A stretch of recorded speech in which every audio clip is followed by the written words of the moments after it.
దేవుని వాక్యం చదువుకుందాం. కీర్తనల గ్రంథము 51వ అధ్యాయము 10వ వచనము.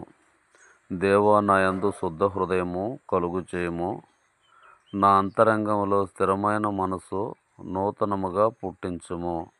చాలు. మన వినికిడిలో దేవుడు ఈ వాక్యాన్ని ఆశీర్వదించునుగాక. మహిమా స్వరూపుడైన దేవుడు, ప్రేమ స్వరూపుడైన దేవుడు, సర్వశక్తి కలిగిన దేవుడు మనల్ని అన్ని విషయంలో ఆశీర్వదించి కాపాడునుగాక.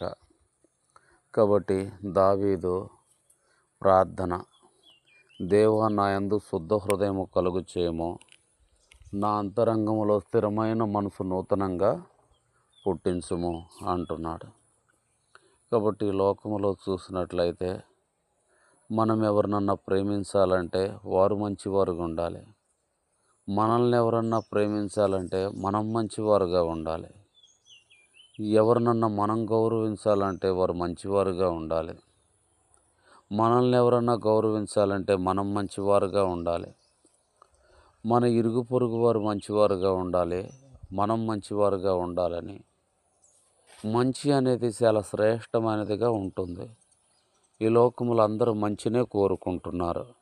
చెడుని చెడ్డవారిని ఎవరు కోరుకోవట్లే. నమ్మకస్తుల్ని అన్ని విషయంలో, నీతిమంతుల్ని అన్ని విషయంలో నమ్మకస్తుల్ని కోరుకుంటారు. కాబట్టి దావీదు ఈ సంగతి తెలుసుకున్నాడు. దావీదు ఇతరులు నన్ను ప్రేమించాలంటే, నేను ఇతరులను ప్రేమించాలంటే నా దగ్గర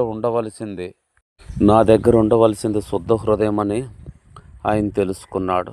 కనుకనే దేవుని సన్నిధిలో ప్రార్థించాడు.